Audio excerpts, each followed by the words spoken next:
Today we'll be talking about elbow, pronation and supination and how it works, because it isn't just the radioulnar joints. This involves the ulnohumeral, superior radioulnar, inferior radioulnar, and the radiohumeral.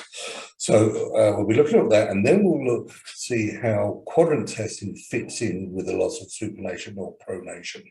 And this may be the only joint where you can actually use the quadrants, at least semi-specifically, to lead you to the joint that may be in trouble. Most of you can't. This is a non-specific test. It's about sensitivity more than specificity. But in this case, it's quite possible that it might work more specifically. A little biomechanics first. Remembering that the ulnohumeral joint is a modified sellar, therefore it's concave and convex, and the pictures of the ulnar articular surface with the humerus shows this perfectly. For flexion extension, it's a concave surface, so the osteokinematic is in the same direction as the osteokinematic, while for adduction, which we're going to consider as a separate degree of freedom, even though it's not, it is convex. For the radiohumeral joint, you're looking at the head of the radius there, and you can see that this is concave in all directions. This is fairly close to being an unmodified ovoid, so it should have 3 degrees of freedom, but it only has the 2 because it's attached to the ulna, which effectively has 1 degree of freedom. So this has 2 degrees of freedom, and the reason it's probably built this way is to allow spin to occur. If this wasn't a modified ovoid, you couldn't get spin there, and the movement that you require at the radiohumeral joint wouldn't be there for pronation and supination. Superior and inferior radioulnar joints. It's a bicondular joint, it's a concavoconvex surface when both are considered. So the superior joint, the radius is presenting a convex surface, so its glides will be in the opposite direction to its osteokinematics. Inferiorly, it presents a concave surface to the ulna, so its arthrokinematics or glides will be in the same direction as the osteokinematic. So these are the basic biomechanics of the complex that we're looking at. Now let's see where we go from here. As I said, pronation and supination occurs at all of the joints. Let me get one idea out of the way first off, and that is the idea that the radius rotates around the ulna. It simply doesn't do that. Or rather, it does rotate around the ulna, but the sentence is left unfinished because the ulna rotates around the humerus as well. So these things are twisting on each other and untwisting, as you would expect with pronation and supination. Now, if you hold your hand up in front of you that way, there's the ulna, and if I can stop this thing from distorting, there's the ulna. Now, if I pronate this, what you can see is the ulna actually shifts laterally by the width of my wrist. And if I do supination, it comes back. So this is clear evidence that this is moving. If you want more, grab the ulna and don't let it move. Now pronate and supinate your hand, and you simply can't do it. The idea that you're taught that the radius rotates around the ulna is patently silly. You can see that it doesn't, you can feel that it doesn't, and people should stop saying that because it's just not true, and it leads to a lot of misconceptions on this joint. So let's look at how these joints do work. For the ulnohumeral joint, for pronation, we'll look on pronation, and supination is obviously the opposite. So what you get is, if you put your arm by your side, you can more or less see this thing happening. If I, with my elbow straight, if I pronate my arm, first off, you can see the ulnar abducting away from the body, but it moves away from the body. But as you do that, the elbow extends a little bit, and there's also medial rotation of the ulna going on as well. So the medial rotation is a conjunct movement of extension of the ulnohumeral joint. It's not a separate degree of freedom as such. Now, we are treating adduction as a separate degree of freedom because it works clinically, but it doesn't mean to say that it actually is. It's a fiction that we've made up to allow us to visualize and model these movements. For the radiohumeral joint, if you flex your elbow a little bit, 90 degrees say, hand palm up so it's supinated, and then pronate, obviously the radius radial head is going to move up the capitulum. So here, the radius flexes and it medially rotates by spinning at the capitulum. So as well, you can obviously see that the radius is adducting during pronation. The superior radioulnar joint, it's medial rotation of the radius, and for the inferior radioulnar joint of the radius, it's also medial rotation. So that's how these joints move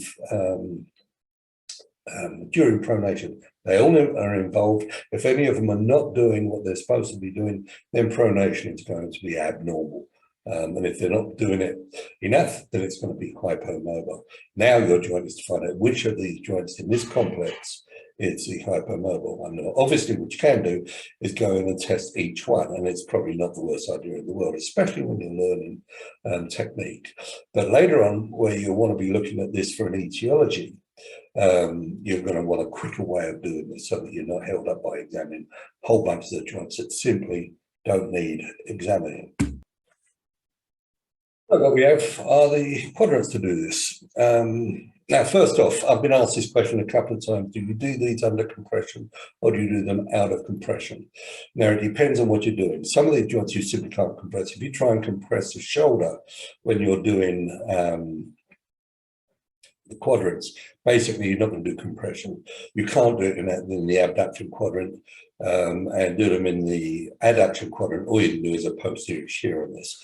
So you can't really do compression on most of these joints. The joints where you can do compression is the hip. And this is very useful here. It sort of exemplifies what I want to say about this.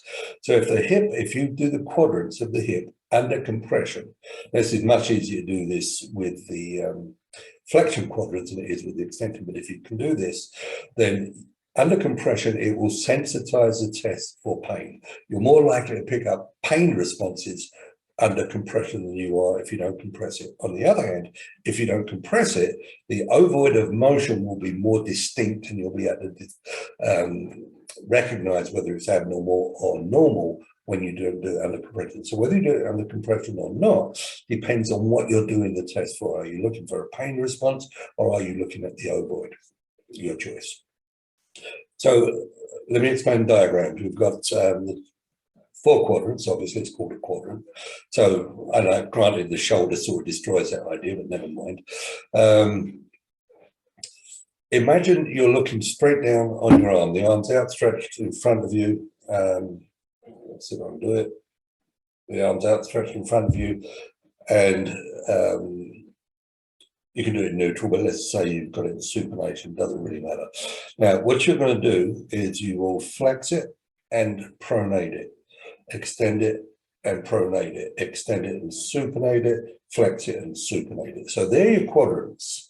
So imagine the arm is moving that way. Now, radiohumeral extension, the inner extension quadrant, which is extension, adduction, and supination, or to keep it much more simple, extension and supination will fully extend the radiohumeral joints. Flexion and supination will fully flex the ulnohumeral joints. Extension and pronation will fully extend the ulnohumeral joint, and flexion and pronation will fully flex the radiohumeral joint. So we've got those movements. And what we can say is if any of those movements are unhappy, then any one of those movements are unhappy, then it's either the ulnohumeral joint or the radiohumeral joint.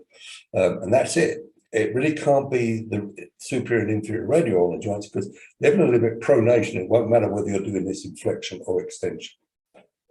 So if only one of those quadrants is abnormal, then you get a fair idea of which joint the quadrant is actually testing. And that will lead you to examine that joint more carefully.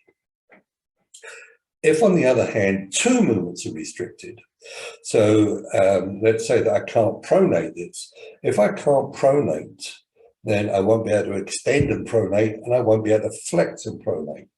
So it's either both the ulnohumeral joint extension hypomobility or it's a radiohumeral joint flexion hypomobility. The chances are it's not going to be both of those, it'll be one of them. So the likelihood is this is either the superior or the inferior radiohumeral, inferior superior radioulnar joint. So I hope that's clear enough. If it's not, go over it again, because I think I've covered everything on there. The thing is to visualize and do these quadrants. I was telling somebody on the questions that I have problems with the descriptors of quadrants. I have trouble understanding them when they're written. I have trouble understanding them when I'm writing them, and that can be a real problem for me. So I have to do them. There's just no other way for me to do it. I have to go in there and do these quadrants and visualize what's happening inside the elbow, for example, and determine what's being tested.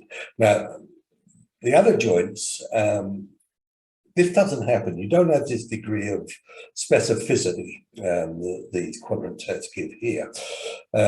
Also, the other joint that's a pain in the butt is the shoulder joint. And I had a question on this, so let me answer it now. The shoulder joint has 5 quadrants, and obviously it can't have 5 quadrants. One of them is a locking quadrant, and actually the locking quadrant is really a real quadrant. It's the other quadrant where you're doing abduction, lateral rotation, and bring the arm up. That is not the quadrant. The lower part of this extension, lateral rotation, and abduction to 90 degrees is not actually a functional quadrant. The functional quadrant is a PNF pattern. Basically, these are functional movements. So if you do the PNF patterns for the shoulder, you'll describe the quadrants. So as a quick summary and a visual summary here, we're looking at pathomechanical hypomobility of pronation. So if it's being caused by the ulnohumeral joint, the subluxation is going to be an abducted ulna. It's abducted, so it can't adduct, therefore you can't extend pronated. If it's a radiohumeral joint, it'll be an extension subluxation in that you can't flex and pronate this.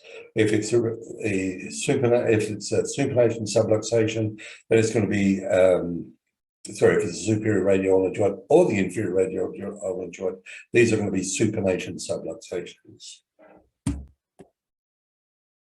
Just take that one step further, then we can look at what quadrants are limited in this. For an ulnohumeral joint adducted subluxation, the outer extension quadrant will be positive.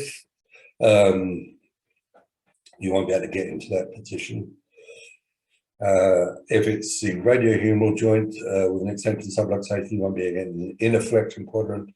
If it's the superior radioulnar joint, you've got an outer extension and inner flexion quadrant positive, and the same with the inferior radioulnar joint. So I hope this helps you put the quadrants together for the elbow. As I say, this really doesn't work with other joints, mostly because they're only a single joint you're testing for the most part. But in this case, you've got no choice. You have to assess the entire complex of the elbow, all 4 joints, and this does sort of lend itself to getting more specificity out of this quadrant test. So there you go, quadrants and the elbow. It's an interesting joint, the elbow. Most complex joints are interesting. They can be a bit of a pain in the butt, but complexity is much more interesting than simplicity. It always is. So, hope you enjoyed it. Hope it helps. Take care, everybody. Bye-bye.